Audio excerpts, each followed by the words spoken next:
આપણે રીપી લર્નિંગમાં આગલા ટોપિકમાં જોયું કે ભાઈ મગજ કેવું કયા કયા ભાગોનું બનેલું છે એની વાત આપણે કરી નાખી, સાથે સાથે ઉર્મિના વહનની વાતો કરી નાખી અને ત્યાર પછી હવે આપણે વાત કરી રહ્યા છીએ મસ્તિષ્ક આવરણો અને મગજ એટલે મગજના આંતરિક ભાગોને અહીંયા આપણે જોઈશું. જોતા જઈએ આપણે આગળ. તો મસ્તિષ્ક આવરણો એ શું છે? તો આપણે જાણીએ છીએ જે મગજ જે છે એ આપણા શરીરમાં ખોપડીની શીર્ષમાં આવેલી ખોપડીના મસ્તક પેટીમાં રક્ષાયેલો છે, પણ એની ફરતે પણ ચોક્કસ આવરણો છે. તો ત્યાંથી એની શરૂઆત કરે ચોપડીના ક્રમને આધારે. તો એક છે રચના. પહેલું ખાસ એમ કહી શકાય છે મસ્તિષ્ક આવરણો. એની રચના કે છે મધ્યસ્થ ચેતાતંત્રમાં મગજ અને કરોડરજ્જુનો સમાવેશ થાય. અને આ જે મધ્યસ્થ ચેતાતંત્રની સંરચના છે એના 3 આવરણો જોવા મળે. એનો મતલબ એવો છે કે મસ્તિષ્ક આવરણો પણ એને કહેવાય, કરોડરજ્જુની ફરતે પણ આવા જ આવરણો હોય છે. એ બધા આવરણોને મસ્તિષ્ક આવરણ તરીકે ઓળખવામાં આવી શકે છે. આવા જે આવરણો છે એમાં પહેલું છે અંતઃતાનિક આવરણ. એમ કહી શકાય છે પાઈ મેટર, જે સૌથી અંદરનું આવરણ છે. તે પાતળું અને કેશિકાઓ યુક્ત હોય છે. કયા સંદર્ભમાં વિચારીએ આપણે અહીંયા ઘડી? તો એક સરળ આકૃતિમાં સમજાવો કે ધારો કે મગજ હોય તો મગજની ફરતે આવા આવરણો છે. આવા જે આવરણો હોય છે એ મુખ્યત્વે 3 ભાગમાં આપણે એને વહેંચી શકીએ છીએ. સૌથી અંદરનું પહેલું આવરણ જે કહી શકાય છે જેને આપણે કહી શકીએ છીએ અંતઃતાનિકા આવરણ. ત્યાર પછીની વાત કહી શકાય છે મધ્યતાનિક આવરણ. પહેલું અંતઃતાનિક આવરણની વાત કરીએ, સૌથી અંદરનું આવરણ છે અને તે પાતળું અને કેશિકાયુક્ત છે. એવું નામ કેશિકાયુક્ત કેમ છે? તો જે મગજ છે ને એની સાથે સંપર્કમાં હોય છે. યસ, અહીં આપણે યાદ રાખી શકીએ છીએ મગજની સાથે સંપર્કમાં હોય, અડકીને જોવા મળે એવું ભાગ તો એવું કહી શકાય છે. તો એ પહેલું આવરણ કહી શકાય છે અંદરથી પહેલું આવરણ કહી શકાય છે અંતઃતાનિક આવરણ. ત્યાર પછી મધ્યતાનિક આવરણ આર્ચિનોઇડ કહી શકાય છે. તે મધ્યમાં આવેલું આવરણ છે. તે પણ પાતળું અને પારદર્શક હોય છે પરંતુ કેશિકાયુક્ત નથી. તો આજે બીજા નંબરનું આવરણ કહી શકાય છે એને મધ્યતાનિક આવરણ તરીકે ઓળખી શકાય છે. ત્યાર પછી જોવા મળે છે બાહ્યતાનિક આવરણ. ડ્યુરામેટર કહી શકાય છે. તે સૌથી બહારનું, સૌથી જાડું, મજબૂત અને મગજની ફરતે આવેલું હોય છે. તે મસ્તકના અસ્થિઓ સાથે તંતુઓ અને કેશિકાઓના પ્રવર્ધોથી જોડાયેલું હોય છે. હા, કોના વડે? મસ્તિષ્કના અસ્થિઓ અને તંતુઓ સાથે જોડાયેલું છે. એટલે શું છે? તો આ જે ત્રીજા નંબરનું આવરણ છે એ બાહ્યતાનિક આવરણ છે. એની ફરતે કયો ભાગ હોય છે? આપણી ખોપડીનો ભાગ હોય. એટલે કે એક પ્રકારનું અસ્થિ સાથે સંપર્કમાં હોય છે કે જેને કારણે એ બહારના ભાગ સાથે જોડાયેલું જોવા મળી શકે છે, હાડકા સાથે. તો આ ખોપડી અથવા તો એમ કહેવાય છે મસ્તક પેટીના અસ્થિ.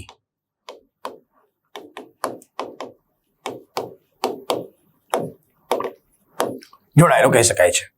અહીંયા તમે જોવો છો બાળકો કે આ બધાની વચ્ચે છે ને જે જગ્યાઓ બની જાય છે. હા, જેમ કે અહીંયા જગ્યા બની, આ જગ્યા એ નામ આપી શકું છું, આ જગ્યા બી નામ આપી શકું છું. તો એ જગ્યા ક્યાં છે?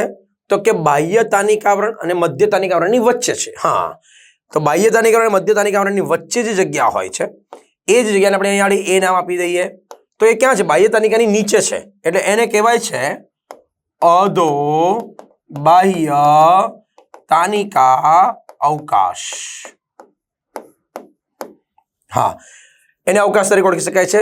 અધો એટલે કે નીચે, બાહ્યતાનિકાની નીચે આવેલો અવકાશ તરીકે ઓળખી શકાય કે જ્યાં ગાડી એમ કહી શકાય છે રુધિર રસમાંથી બનેલો ભાગ હોય છે, રુધિરના ઘટકો બનેલા હોય છે. તો એક પ્રકારનું બાહ્ય લસિકા આવરણ અહીંયા ફરતે જોવા મળી શકે છે.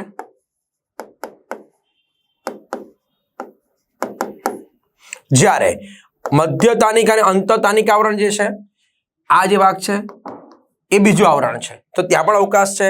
એને શું કહેવાય છે? તો કે અધો એટલે નીચે, અધો મધ્યતાનિકા આવરણ. અને ત્યાં શું હોય છે? તો કે ત્યાં આગળ ચોક્કસ પ્રકારનું પ્રવાહી ભરેલું હોય છે જેને મસ્તિષ્ક મેરુ જળ કહેવાય. યસ, એને મસ્તિષ્ક મેરુ જળ કહેવાય છે કે જ્યાં મગજમાં આવેલી રુધિર કેશિકાઓ ગળાતી હોય છે અને એમાં જે લોહીના ઘટકો ગળાઈને પોષક દ્રવ્યો યુક્ત પદાર્થ બનતો હોય છે એ અહીંયા ઘડી જોવા મળતો હોય છે. આ ભાગમાં ભરેલો જોવા મળી શકે છે. એને આપણે કહી શકીએ છીએ મસ્તિષ્ક મેરુ જળ તરીકે ઓળખી શકાય છે. તો આ 3 આવરણો રક્ષિત છે એટલે આપણું મગજ સરળતાથી તરી શકે છે આપણે કહી શકીએ છીએ. એટલે જ મગજનું જે મૂળભૂત વજન છે એના કરતાં આપણે થોડુંક ઓછું વજનદાર લાગે છે અને એટલે આપણે ઊભા હોઈએ તો પણ એના ભાર આપણને સહન કરી શકાય છે તો તેની અનુભૂતિ થતી નથી. એનું કારણ છે આ પ્રકારના તાનિકા આવરણની અંદર મગજ રક્ષાયેલું હોય છે, એટલે આવી રીતના જોવા મળી શકે. આપણું મગજ કયા કયા કાર્યો સાથે સંકળાયેલું છે, બધા શબ્દને એટલા માટે સમજવાના છે કે ક્યાંક એક MCQમાં તમને પૂછાય, તમે યાદ રાખી શકો. ચોપડીના શબ્દને બરાબર જોતા જઈએ આગળ. તો મગજ એ મધ્યસ્થ માહિતીનું પૃથ્થકરણ કરતું શરીરનું અંગ છે. જે કંઈ પણ સંદેશો અંદર આવે છે એનું ચોક્કસ પ્રકારનું પૃથ્થકરણ સમજવાનું કામ કરે છે, ચોક્કસ આદેશ આપે છે, સૂચનાઓ આપવાનું કામ કરે છે, એના નિયંત્રણનું કાર્ય કરતું તંત્ર કહી શકાય છે. ઐચ્છિક હલનચલન, તમે બોલો છો, લખો છો ત્યારે હલનચલન થતા હોય, ચાલીએ છીએ ત્યારે આપણે બેલેન્સ કરીને ચાલી શકીએ છીએ, શરીરનું સમતોલન થાય છે. આવા મહત્વપૂર્ણ અનૈચ્છિક અંગો જે હોય છે, જેમ કે હૃદય, ફેફસા, મૂત્રપિંડની જે ક્રિયાઓ છે એનું નિયમન કરે. આપણને લાગતી ભૂખ, તરસ, તાપમાનનું નિયંત્રણ, શરીરમાં પરિવહન, જે રુધિરનું વહન થાય છે, તમને ખબર નથી કે લોહી કઈ દિશામાં વહી રહ્યું છે તો એનો કંટ્રોલ એની પાસે છે. આપણા શરીરમાંથી 24 કલાકની જે લયબદ્ધતા છે, નિયમિત પ્રક્રિયાઓ ચાલે છે. આવી નિયમિત પ્રક્રિયાઓ હોય છે. અંતઃસ્ત્રાવી ગ્રંથિની જે ક્રિયાવિધિ હોય છે તેનું નિયંત્રણ પણ કરવાનું કામ કરી શકે છે. સાથે સાથે સાંભળવાની પ્રક્રિયા શ્રવણ કરીએ છીએ, જોવાની પ્રક્રિયા દ્રશ્ય પ્રક્રિયા, યાદ રાખી શકે યાદશક્તિ છે, લાગણી અનુભૂતિ છે, વિચારો આપણે કરી શકીએ, થોટ્સ જે આપણી પાસે છે, અને તીવ્ર સમજ શક્તિનું કાર્ય કરતું સ્થાન એટલે મગજ. આટલા બધા કાર્યો સાથે સંકળાય છે ને એટલે જ આપણે બીજા પ્રાણીઓની સરખામણીમાં વધારે ચડિયાતા કેમ છે? કારણ કે આપણું મગજ વિકસિત છે. યસ, મગજ બધા પ્રાણી પાસે છે. ખાસ કરીને આપણે જઈએ જે મેરુદંડી પ્રાણીઓ છે તો ત્યાંથી સારા પ્રમાણમાં મગજનો વિકાસ દેખાય. ઉદાહરણ તરીકે ચુષ્મુખામાં સારો છે, એનાથી થોડો ચડિયાતો કહી શકાય છે, કાસ્તી અસ્થિમાં કહી શકાય, મત્સ્યમાં, પછી થોડો ઉભયજીવીમાં, પછી સરીસૃપમાં, પછી વિહંગમાં, અને પછી સસ્તનમાં. અને સસ્તનમાં પાછા સૌથી છેલ્લા આપણે મનુષ્ય, સસ્તન, પ્રાઇમેટ શ્રેણીના પ્રાણીઓ. જે વધારે સમજુ છે કે જેને સમજણ એટલા માટે છે કારણ કે એની પાસે બોલવાની છટા છે, એની પાસે યાદ શક્તિ છે, એની પાસે તર્ક શક્તિ છે, વિચાર શક્તિઓ છે. એનું કારણ છે એનું મગજ આ કાર્યો કરતું હોય છે, એટલે મગજ બહુ મહત્વના ભાગ તરીકે ઓળખી શકાય છે. હા, આવા જે મગજ જે હોય છે એ બને છે કેવી રીતના? તો એમ કહી શકાય છે કે આપણા જે ચેતાકોષો હોય છે એ ચેતાકોષોના સમૂહ, જરા જોજો, આવા ચેતાકોષોનો સમૂહ જો મગજમાં હોય તો એને કેન્દ્ર કહેવાય છે. અને જો આવું પેરિફેરલ નર્વસ સિસ્ટમમાં હોય તો એને ચેતાકંદ કહેવાય છે. યસ, એમાં અને એવી રીતના આપણા મગજની અંદર જે ચેતાતંતુઓ હોય છે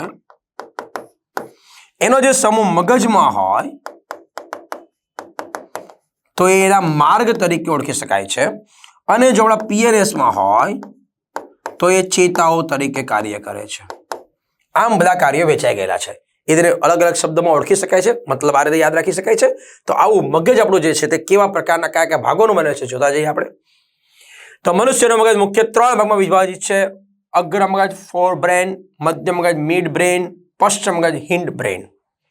એમ કહી શકાય છે મનુષ્યનું મગજ જે હોય છે લગભગ 1200 થી 1400 ગ્રામ વજન ધરાવનારો છે નોર્મલી, અને એમાં 100 અબજ જેટલા ચેતાકોષો આવેલા હોય છે એક મગજના ભાગમાં.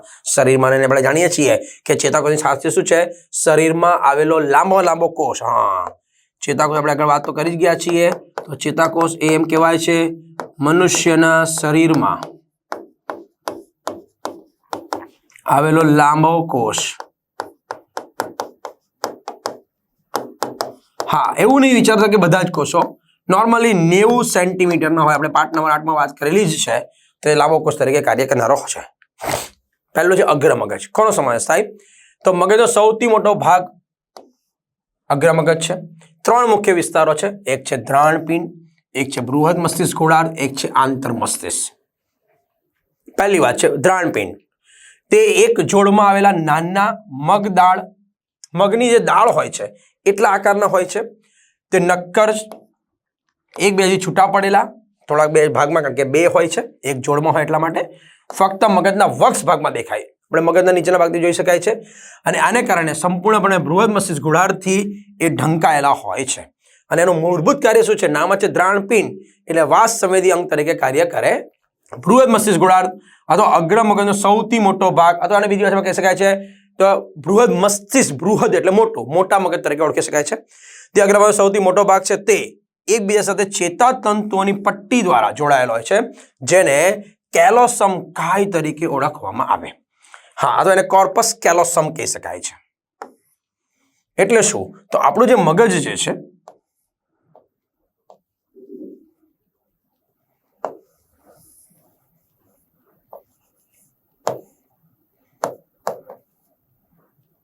તો અહીંયા ઘડી આ આખો મુખ્ય ભાગ છે એ બૃહદ મસ્તિષ્ક ગોળાર્ધનો છે. તો એક ભાગનો ભાગ આપણે અલગ કરી દઈએ અહીંયા ઘડી, તો એની સાથે વચ્ચે અહીંયા ઘડી કેલોસમ કાય હોય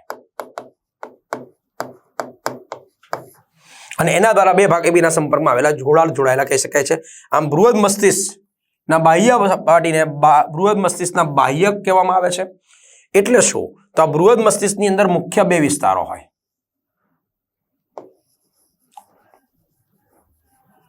તો એક ભાગ હોય છે એને બાહ્યક કહેવાય અને એક ભાગ એની અંદર તરફ હોય છે એને મજ્જક કહેવામાં આવે છે. જે બાહ્યકનો વિસ્તાર હોય છે એ ખૂબ જ ગળીઓ યુક્ત હોય છે, ગળીવાળો હોય છે અને એ વધુમાં વધુ ચેતાકોષોનો સમાવેશ ધરાવતો વિસ્તાર છે. વધુ ચેતાકોષો ત્યાં હોય છે અને એટલે એ ભૂખરા દ્રવ્યનું બનેલું જોવા મળી શકે છે. આ ભૂખરું દ્રવ્ય હોય છે અને તેમાં ચેતાકોષ કાય વધુ હોય છે, એટલે ભૂખરા દ્રવ્યની રચના ત્યાં જોવા મળી શકે છે. એટલે એમ કહે ને કે ટૂંકા શિખાતંતુ અક્ષતંતુના વિસ્તારો હોય છે, ચેતાકોષ કાય ત્યાં વધારે હોય છે. હા, મજ્જિત ચેતાતંતુ ત્યાં નથી હોતા, એટલે ભૂખરું દ્રવ્ય તરીકે આપણે એને ઓળખી શકીએ. તેવો ભાગ બહારનો બાહ્યક કહી શકાય. જ્યારે અંદર જે મજ્જક હોય છે એમાં શ્વેત દ્રવ્ય ભરેલું જોવા મળે. આ વિસ્તારમાં શું હોય છે? તો એક પ્રેરક વિસ્તાર હોય, એક સંવેદી વિસ્તાર આવેલા હોય, એક મોટા વિસ્તારો કે જે કાર્યમાં સંપૂર્ણ સંવેદી કે પ્રેરક ન હોય તે ધરાવતા હોય છે. તો બાહ્યકમાં કોણ કોણ છે? તો એક ભાગ કહી શકાય છે પ્રેરક વિસ્તાર, એક હોય છે સંવેદી વિસ્તાર, એક હોય છે મોટા વિસ્તારો, જે બધા એકબીજાના કાર્યથી સંપૂર્ણપણે સંવેદી પ્રેરક ન પણ હોઈ શકે છે, જેને વિસ્તારને સંગઠન વિસ્તારો તરીકે ઓળખી શકાય છે, એકબીજાને સાંકળતા વિસ્તાર તરીકે ઓળખી શકાય છે. તેના દ્વારા આંતર સંવેદી સંગઠનનો યાદશક્તિ, વાતચીત શક્ય બનતી હોય છે. તો એની અંદર જે આંતર સંવેદી ભાગો વિસ્તારો છે, સંગઠન વિસ્તારો છે, તે યાદશક્તિનું કાર્ય કરે છે. વાતચીતનું કરતા બધા કામ કોના છે? તો બધા કાર્ય છે બૃહદ મસ્તિષ્ક ગોળાર્ધના બાહ્યકના ભાગોના છે. આવા ગોળાર્ધમાં અંદરની તરફ મજ્જિત ચેતાતંતુનો બનેલા અપારદર્શક સફેદ ભાગ આવેલો હોય છે, જેને શ્વેત દ્રવ્ય કહેવામાં આવે છે. તો પેલો ભાગ છે બહારનો ભાગ હતો, એ કયો હતો? ભૂખરા દ્રવ્યનો ભાગ હતો. આ શ્વેત દ્રવ્યનો ભાગ છે, પણ શ્વેત દ્રવ્ય કેમ કીધું? મજ્જિત ચેતાતંતુ. મજ્જિત ચેતાતંતુ કોનું બનેલું છે? આપણે આગલા વિડીયોમાં તમે જોયું છે, એ છે ફેટી એસિડનું, ચરબીનું બનેલું હોય છે. એ સફેદ રંગનું હોય છે, એટલા માટે આ સફેદ રંગનું દેખાય છે. બૃહદ મસ્તિષ્કના આવરણથી ઘેરાયેલા રત્નનો જે ભાગ હોય તેને થેલેમસ કહી શકાય છે અને તે પણ સંવેદી પ્રેરક સંદેશાઓનું મુખ્ય સહનિયમન કરનારું કેન્દ્ર કહી શકાય છે, જે ખરેખર આંતર મસ્તિષ્કના ભાગ તરીકે કાર્ય કરી શકે છે. આ સિવાય મગજમાં થેલેમસના પાયાના ભાગ સ્વરૂપે હાઇપોથેલેમસ જોવા મળી શકે છે, જે શરીરના તાપમાન, ખાવા પીવાની ક્રિયાઓ અને તેની તીવ્રતાનું નિયંત્રણ કરનારું છે. હાઇપોથેલેમસ જે છે એ અંતઃસ્ત્રાવ પણ ઉત્પન્ન કરી શકે છે. આના પછી આપણે જોઈશું વિડીયોમાં. તો અંતઃસ્ત્રાવ પણ ઉત્પન્ન કરે એટલે ચેતાતંત્ર અને અંતઃસ્ત્રાવી તંત્રને જોડનારો ભાગ એટલે હાઇપોથેલેમસ તરીકે ઓળખી શકાય છે. યાદ રાખજો.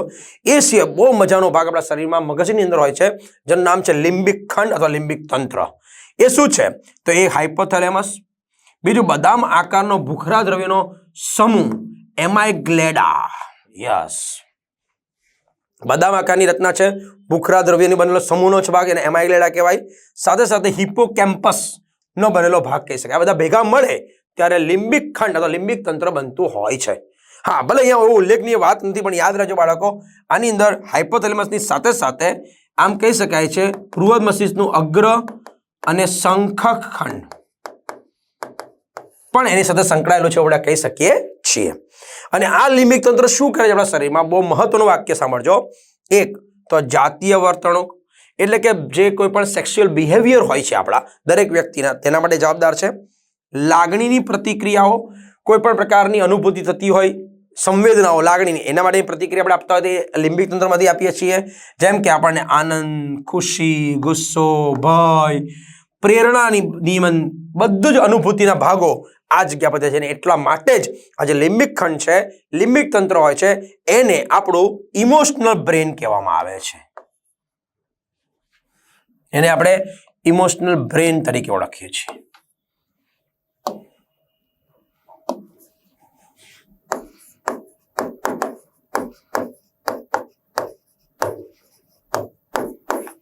ઇમોશનલ બ્રેઇન એટલે કહી શકાય છે લિમ્બિક ખંડ, જે તમને આ બધી અનુભૂતિ કરાવવાનું કાર્ય કરી શકે છે. અનુભવને આધારે આપણે શીખતા જઈએ છીએ. મગજમાં આવેલી ગળીઓ જે હોય છે એ શું છે એના પરની થોડીક વાતો કરીએ આપણે. તો મગજમાં આવેલી ગળીઓને ગાયરી કહેવામાં આવે છે. ઉપશેરી નાની ગળીઓ જેને ગાયરી કહી શકાય છે, અને એમની વચ્ચે આવેલા ગર્તોને સલકાઈ કહેવામાં આવે છે. અને આવા જ જે સલકાયો છે પછી 3 પહોળી અને ઊંડી સલકાયો આવેલી હોય છે એને ફિશર્સ કહેવામાં આવે છે, જે ગોળાર્ધને 4 ખંડોમાં વિભાજિત કરે છે. એટલે શું? તો આપણું જે મગજ જે છે, બૃહદ મસ્તિષ્કનો જે વિસ્તાર છે એમાં મુખ્યત્વે રીતે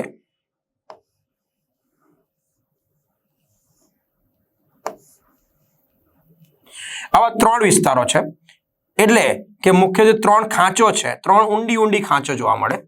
આવી જે ઊંડી ખાંચો હોય છે એને ફિશર્સ કહેવામાં આવે છે. નાની ખાંચો તો અંદર ઓલરેડી ગળીયુક્ત જોવા મળતી જ હોય છે. એ જે ગળીયુક્ત જોવા મળતી હોય એ નાની ગળીઓને શું કીધું આપણે? તો કે ગાયરી કીધું. અને એમાં નાની ખાંચો જોવા મળતી હોય છે એને કહેવાય છે સલકાઈ. પણ આ 3 ખાંચો ઊંડી ઉતરી જાય છે અને એને કારણે આખા બૃહદ મસ્તિષ્કના 4 ભાગો પડે.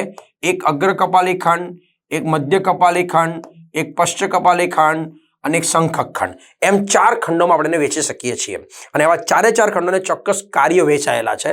જેમ કે આપણે આગળ જે વાત કરીએ કોમન વાતો હતી, વિશિષ્ટ ભાગો વેચતા જઈએ તો પહેલું અગ્ર કપાલી ખંડ, તે ઐચ્છિક હલનચલનનું નિયંત્રણ કરે છે. એટલે શું? તમે બેઠા છો ને લખો છો, તમારે ન લખવો છે તો પેન તમારી ન પ્રમાણે ફરે છે, મ પ્રમાણે ફરે છે, તો આ તમારી ઐચ્છિક ક્રિયાઓ છે. તો આવી ક્રિયા માટે જે સંદેશાઓ મળતા હોય છે મગજમાંથી આપણને, સ્નાયુઓને, એ અગ્ર કપાલી ખંડમાંથી મળતા હોય છે. બીજું, અગ્ર કપાલી ખંડનો પૂર્વ પ્રેરક વિસ્તાર અનૈચ્છિક હલનચલન અને સ્વયંવતી ચેતાતંત્રનું પણ નિયંત્રણ કરે છે. તો શરીરમાં અંદર થતી આવી ક્રિયાઓનો પણ નિયમનમાં ભાગ ભજવે છે. સાથે સાથે અગ્ર કપાલી ખંડ સંકલિત વિસ્તાર, યાદ શક્તિ, સમજ શક્તિ, જ્ઞાન પ્રાપ્ત કરવું, સર્જનાત્મક કૌશલ્ય સાથે સંકળાયેલો છે. એટલે વળી તમે અત્યારે જે ભણી રહ્યા છો, મને જોઈ રહ્યા છો, સાંભળી રહ્યા છો, સમજી રહ્યા છો, આ બધું અગ્ર કપાલીમાં થઈ રહ્યું છે અત્યારના. તમે દરિયા કિનારે જાઓ ને મોટું દરિયાનું ચિત્ર દોરી કાઢો છો, એ તમારી અગ્ર કપાલીની પ્રક્રિયા છે. તમે સરસમાની કવિતા લખી નાખો છો, એ અગ્ર કપાલીનું ખંડનું કાર્ય છે. બધું ત્યાંથી નિયમન થતું હોય છે. મધ્ય કપાલી ખંડ બીજો ભાગ છે. તે સ્પર્શના અનુભૂતિ, ઠંડી, તાપમાન, દર્દના અનુભવ સાથે સંકળાયેલો કહી શકાય છે. હા, જે મધ્યમાં ઉપર તરફ આવેલું છે એની પાસે આટલા કાર્યોના ભાગના નિયામકી અનુભવના કેન્દ્રો ત્યાં આવેલા કહી શકાય. પશ્ચ કપાલી ખંડ તે દ્રશ્ય શ્રાવ્યના કેન્દ્રો ધરાવે છે. એટલે કે સાંભળવાનું અને જોવાની પ્રક્રિયા સાથે સંકળાયેલો છે. પશ્ચ પાછળ તરફ આવેલો છે, એ આ કાર્ય સાથે સંકળાયેલો કહી શકાય. શંખક ખંડ તે અવાજ, ગંધ, લાગણી, યાદ શક્તિ સાથે સંકળાયેલા ભાગો છે. તે બૃહદ મસ્તિષ્ક ગોળાર્ધના ગુહાઓની ફરતે આવેલા 2 પાર્શ્વ ગુહાઓ કહેવામાં આવે છે. અને જેનો અગ્રભાગ બંધ હોય અને પશ્ચતરનો ભાગ આંતર મસ્તિષ્કની તૃતીય ગુહા સાથે મનોરના છિદ્ર વડે સંપર્કમાં હોય છે. તો અહીંયા તમે જોઈ શકો છો 4 ભાગ દેખાઈ રહ્યા છે આપણને. કયા વિસ્તારો કહી શકીએ છીએ આપણે? જો અહીંયા આગળ તો આખો વિસ્તાર મગજના ભાગના, બૃહદ મસ્તિષ્કના ભાગને વેચી દઈએ તો આ અગ્ર કપાલી ખંડમાં પૂર્વ પ્રેરક વિસ્તાર છે, પૂર્વ મધ્ય વિસ્તાર છે, સંકલિત વિસ્તારો છે, પ્રેરક વક્ૃત્વ વિસ્તારો કહી શકાય છે, સ્વાદ પારખવાના વિસ્તાર છે, દ્રાણ વિસ્તારો કહી શકાય છે, દ્રશ્ય વિસ્તારો છે, શ્રવણ વિસ્તારો છે, સંવેદી વકૃષ વિસ્તારો છે, મધ્ય પશ્ચ સંવેદી વિસ્તારો છે, મધ્ય સલકાના વિસ્તાર, આ બધા ભાગો ત્યાં આગળ જોવા મળતા હોય છે. પણ એની સાથે સાથે આ બૃહદ મસ્તિષ્ક જ્યારે નીચે તરફની સાથે ગોઠવાય છે તો એના માટે જવાબદાર કોણ છે? તો એક નાનું એવું છિદ્ર છે, એને મનોરના છિદ્ર તરીકે ઓળખવામાં, જેના દ્વારા નીચેના ભાગના ખંડો સાથે સંપર્કમાં હોય છે, આપણે કહી શકીએ છીએ. તો આ બહુ મહત્વનો ભાગ છે. અહીંયા એક બહુ મજાની વાત આપણે ભણી ગયા, એ છે એક તો હિપ્પોકેમ્પસ. અને બીજું આ શંખક ખંડ, એ નજીકના કાર્યોની સાથે સંકળાયેલા શું કરે છે? તો એ લોકો ટૂંકા સમયની યાદને લાંબી યાદ શક્તિમાં ફેરવે છે. અને એટલા માટે ત્યાં પુનઃસ્મરણ કેન્દ્ર આવેલા કહેવાય છે. એટલે વળી તમે હમણાં જે ભણી રહ્યા છો એ તમારા બધા અગ્ર કપાલી ખંડના ભાગોમાં જાય છે. અને કાલે તમે ધારો કે આના પરથી જવાબ પૂરો, આને આધારે તમે MCQ લખો, આને આધારે તમે જવાબ લખો છો, સ્કૂલની પરીક્ષામાં જોરદાર રિઝલ્ટ આવી જાય છે. એનું કારણ શું છે? પેપરમાં સારું લખાયું. તો આ લખવા માટે જે જવાબો નીકળે છે ક્યાંથી નીકળે છે? તો એ શંખકણ અને હિપ્પોકેમ્પસમાંથી નીકળતા હોય છે. હિપ્પોકેમ્પસ આવી રીતે ટૂંકી જે યાદો હોય છે, જે ઓચિંતા એક ક્ષણિક જોવાઈ ગયું એવી તમને લાંબા સમય સુધી યાદ રહી જાય છે, એના માટે કામ કરતું હોય છે. તો મગજના ખાસ કરીને બૃહદ મસ્તિષ્ક જે છે એમાં આવા ભાગો જોવા મળતા હોય છે. વન સેકન્ડ, તમે અહીંયા આગળ આકૃતિ જોઈ શકો છો. એટલા માટે બધા વિસ્તારને સરળતાથી સમજતા જ હોય. આગળ બૃહદ મસ્તિષ્ક છે, અગ્ર મગજનો ભાગ છે બૃહદ મસ્તિષ્ક. અહીંયા આગળ આ ગોઠવાયેલું કહી શકાય છે. બૃહદ મસ્તિષ્ક ગુડાદો કહી શકાય, કેલોસમ કાય કહી શકાય છે, થેલેમસની વાત કરી નાખી, હાઇપોથેલેમસની વાત કરી નાખી. આ મુખ્ય વિસ્તારો કહી શકાય. ત્યાર પછી બીજો ભાગમાં જોવા મળી શકે છે, જેને આપણે કહી શકીએ છીએ અહીંયા આગળ આ વિસ્તાર અનુમસ્તિષ્કનો ભાગ છે. અહીંયા આગળ મધ્ય મગજનો ભાગ કહી શકાય છે, સેતુ કહી શકાય છે, લંબ મજ્જા કહી શકાય છે. તો આના દ્વારા તૈયાર થાય છે કોણ? તો કે આ પશ્ચ મગજનો ભાગ. મધ્ય મગજ અહીંયા જોવા મળી શકે છે. એ મસ્તિષ્ક સ્તંભ બનાવે. મધ્ય મગજ, પશ્ચ મગજ અને સેતુ અને લંબ મજ્જા ભેગા થાય તો બનાવે છે મસ્તિષ્ક સ્તંભ. અને એ જ ભાગ કનેક્શન થઈ જાય છે કોણ સાથે? કરોડરજ્જુ સાથે. હા, અને આપણે ભણી ગયા પહેલાના ટોપિકમાં કે જે કરોડરજ્જુ છે એ લંબ મજ્જામાંથી બને છે, પણ ક્યાંથી બહાર નીકળે છે? તો ખોપડીમાં આવેલો જે પશ્ચ કપાલી, અહીંયા પાછળનું પશ્ચ કપાલી અસ્થિ છે, એમાં આવેલા મહાછિદ્ર દ્વારા બહાર નીકળતું હોય છે અને એનું કનેક્શન જોવા મળતું છે આગળ તરફ. તો આ મગજ આ પ્રકારની ભાગ દેખાય. આપણે કીધું કે નાની નાની ખાંચા દેખાઈ રહ્યા છે, this one. એ બધું શું કહી શકાય છે? તો એ બધું ગાયરી કહેવાય છે, ઉપસેલા ભાગો. અને ખાંચાની અંદરના ભાગને સાદી ભાષામાં કહી શકાય છે સલકાઈ તરીકે ઓળખી શકાય છે. બૃહદ મસ્તિષ્કના બાહ્યક એ 3 ભાગો છે. 3 ભાગના કાર્યોને એકદમ ટૂંકમાં હવે યાદ રખાવડાવી દઉં તમને હું. તો સંવેદી વિસ્તાર શું કરે છે? તો સંવેદી ઉત્તેજનાઓનું પૃથ્થકરણ કરે, જેમ કે સ્પર્શ, દર, તાપમાન. એની પાસે બીજો છે પ્રેરક ચાલક વિસ્તાર છે. એ ચાલક સંવેદનાઓને ઉત્પન્ન કરે છે, જેમ કે બ્રોકા. હા, આપણા મગજમાં એક બહુ મહત્વનો વિસ્તાર આવેલો છે, બ્રોકા નામનો વિસ્તાર છે. એ શું કરે છે? તો કે એ આપણા શરીરમાં જીભનું હલનચલન પર કામ કરે છે. એટલે શું? તો તમે જોવો કે તમે બોલો છો, તમારે ન, હ, મ, ક જે કંઈ પણ બોલવું છે એ મગજમાંથી તો નીકળે છે, પણ એ પ્રમાણે જીભ હલનચલન કરે છે તો તમે સાંભળી શકો છો, સમજી શકો છો, એવું સ્પષ્ટ બોલાય છે. બરાબર છે? તમારે મ બોલો તો મ જ બોલાય છે. તો એમાં જીભ જે મુવમેન્ટ કરે છે એ તમારા મગજમાંથી સંવેદના બહાર નીકળે છે. તો એ સંવેદના જે વિસ્તારમાંથી નીકળે છે એને આપણે કહી શકીએ છીએ બ્રોકા વિસ્તાર કહી શકીએ છીએ. એને બ્રોકાના નામ જોડકી શકાય છે. અને એ જીભના હલનચલન માટે કામ કરી રહ્યું છે. અને એટલે યાદ રાખજો કે કોઈ પણ વ્યક્તિ, સાંભળજો, કોઈ પણ વ્યક્તિ આપણે બોલીએ કે સારા બહેરો મૂંગો છે, બરાબર છે, પણ મોટે ભાગે એ વ્યક્તિ મૂંગો નથી હોતો, એ ખરેખર બહેરો હોય છે. કારણ શું છે? કે એણે કંઈ સાંભળ્યું જ નથી તો બોલી કંઈ ન શકે. તમે કયું ગીત સારી બોલી શકો છો? તો કે જે સાંભળ્યું છે તે.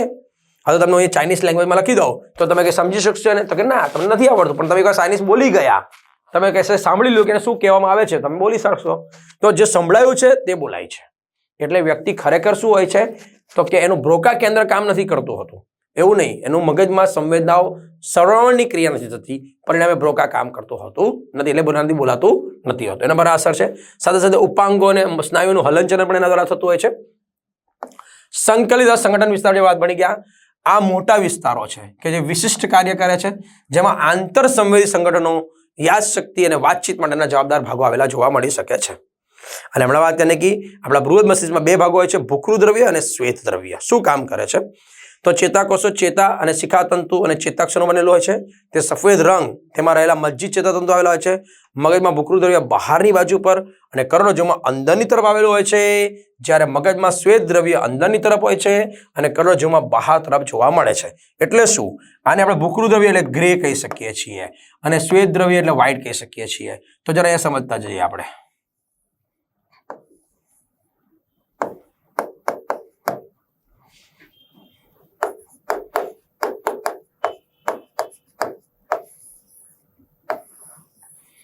તો મગજમાં શું છે? તો અંદર તરફ જોવા મળી શકે છે વ્હાઇટ દ્રવ્ય.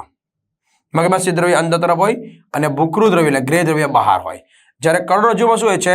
તો કે ગ્રે દ્રવ્ય અંદર હોય અને વ્હાઇટ દ્રવ્ય બહાર તરફ હોય છે. તો ધીસ ડિફરન્સ યાદ રાખી શકાય છે.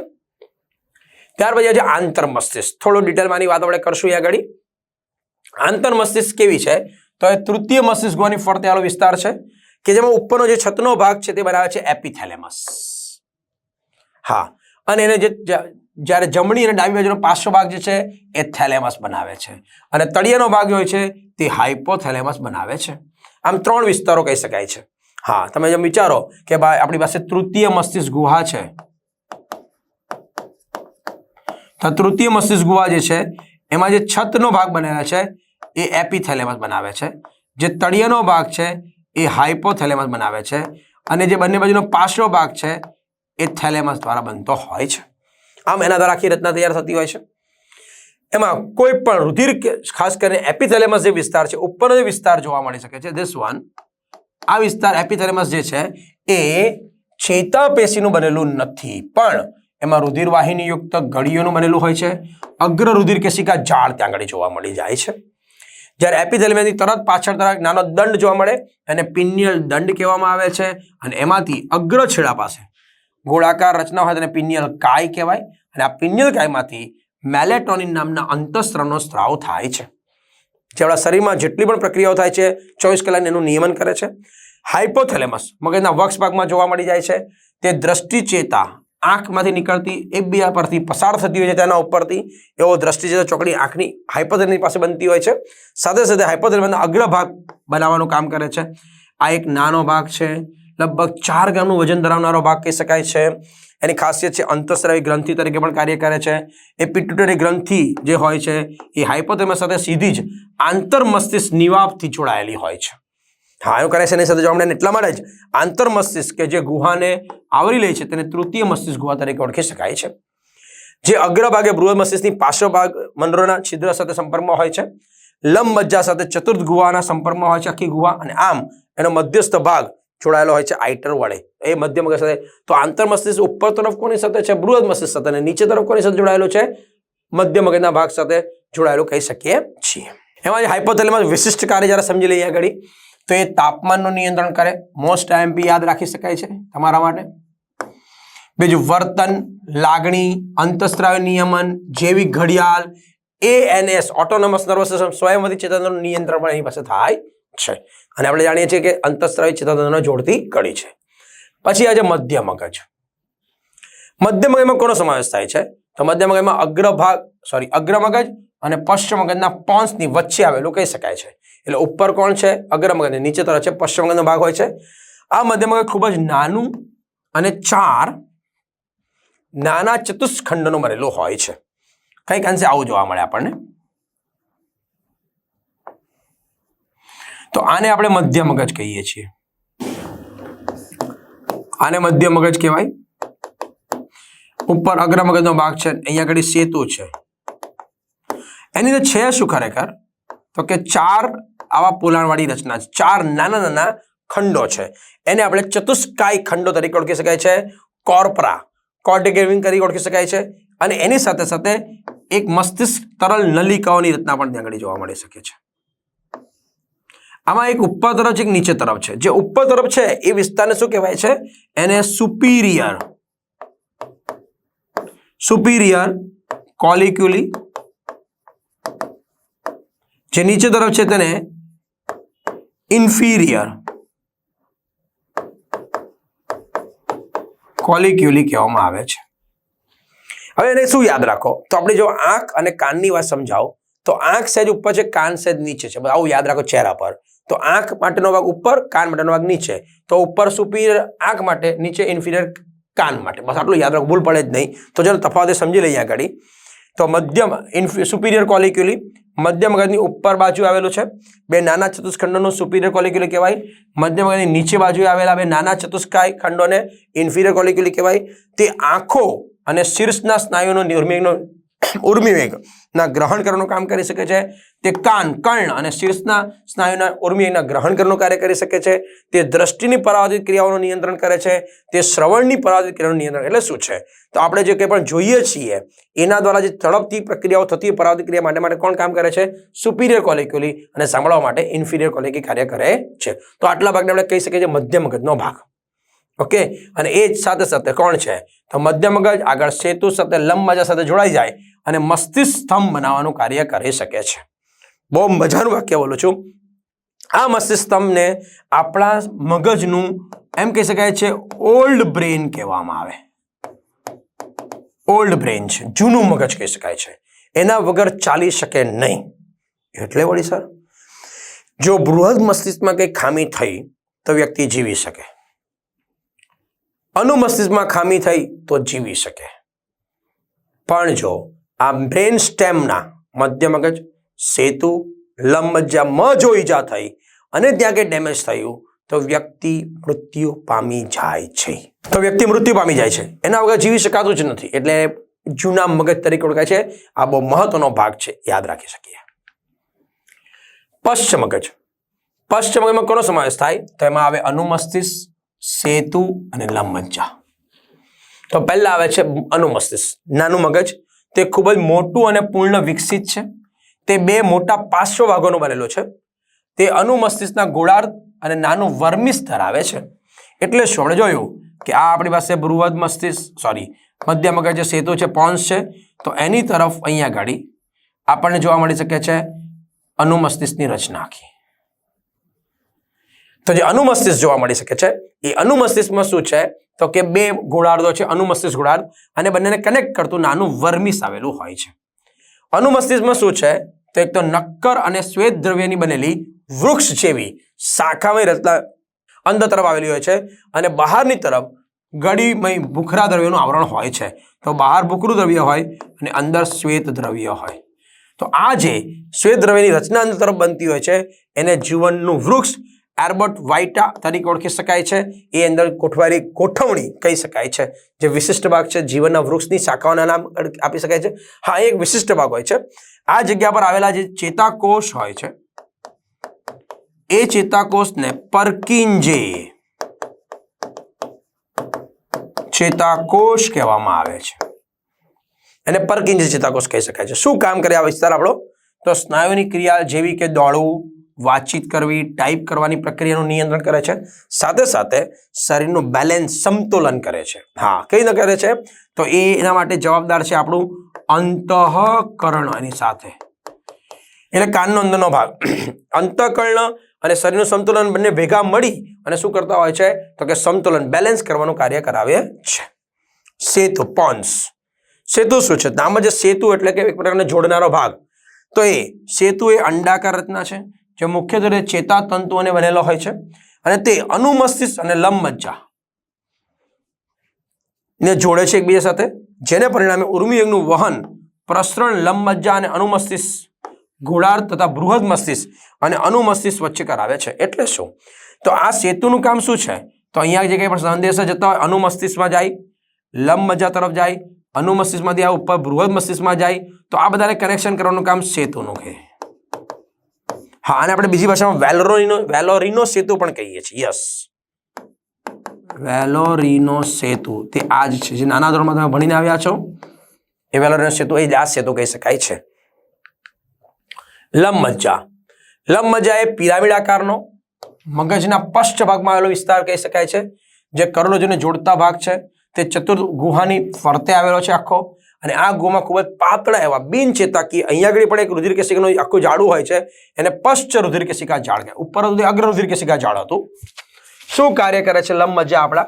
તો કે ખાસ કરીને હૃદયને લગતા શ્વસનની પરાવર્તિત ક્રિયાઓનું નિયમન કરે, જઠરના સ્ત્રાવનું નિયંત્રણ કરે, અન્ન માર્ગનું પરિસંકોચન જે થાય છે, ખોરાકનું વહન જ્યારે થતું ત્યારે રુધિર વાહિનીનું સંકોચન થતું હોય છે, વાસકન્સ્ટ્રક્શન જેને કહી શકાય છે, હૃદયના જે સ્પંદનો થાય છે, રુધિરના દબાણની જે અસર થતી હોય છે, આ બધી અનૈચ્છિક ક્રિયાઓ છે શરીરની અંદર થતી હોય છે, એના માટેનું એટલે લંબમજ્જા સૌથી મહત્વનું અનૈચ્છિક ક્રિયાઓ કરનારો ભાગ કહી શકાય છે. લાળ રસ્તો સ્ત્રાવનું નિયમન દ્વારા થાય, ગળવાની ક્રિયા થાય, ઉલટીની પ્રક્રિયા થાય, છીંક આવવાની થાય, બગાસું ખાતા હોઈએ, આ બધી જે અનૈચ્છિક ક્રિયાઓ છે એના કેન્દ્ર લંબમજ્જામાં આવેલા જોવા મળે છે. હા, બીજું અહીંયા શું હોય છે ખાસ જોતા જજો.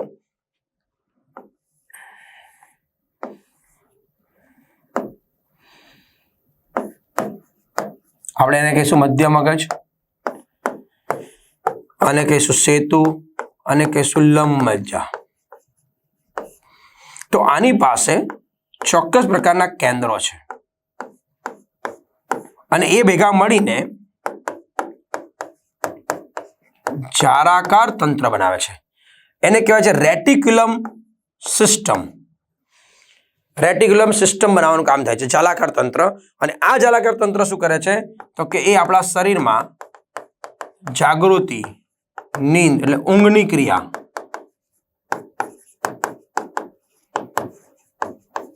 નિયમન પણ કરે છે.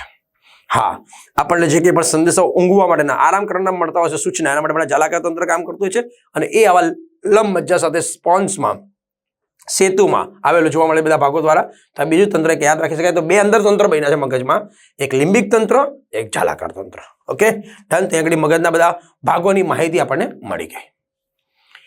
બૃહદ મસ્તિષ્ક, અનુમસ્તિષ્ક બહુ મહત્વનું. આવું એટલા માટે તફાવતો વચ્ચે મૂકેલા છે કે જે તમને ઝડપથી યાદ રાખવામાં મદદ પડી શકે છે, જે તમને એમસીક્યુ માટે સ્પીડમાં કામ લાગી શકે છે. તમે નોંધી શકો છો અને લખી શકો છો.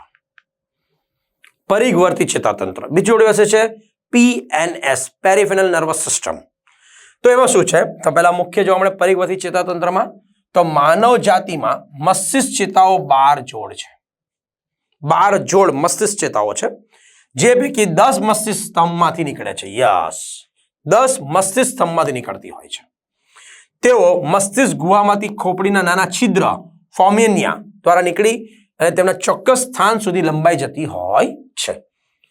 એમાં મસ્તિષ્ક ચેતાઓ પોતે રોમન નંબરને આધારે દર્શાવતા હોય છે. આપણે 1 2 3 ધારો કે મારે નંબર લખવું હોય કે 1 નંબરની ચેતા લખી તો રોમન આંકડામાં આપણે લખીએ 1 2 3 એને લખી શકીએ છીએ આપણે. એ મસ્તિષ્કમાંથી ઉદ્ભવતા ક્રમને આધારે નંબર આપવામાં આવેલો છે.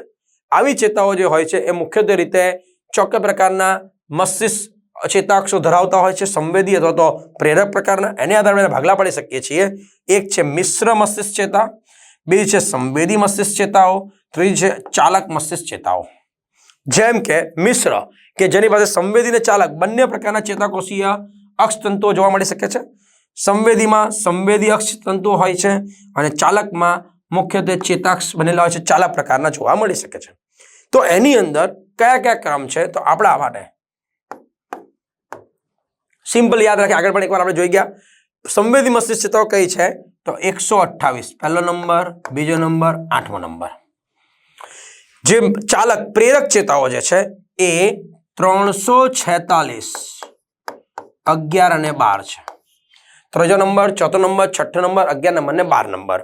અને ત્યાર પછીની વૈધી એટલે કે 57, 910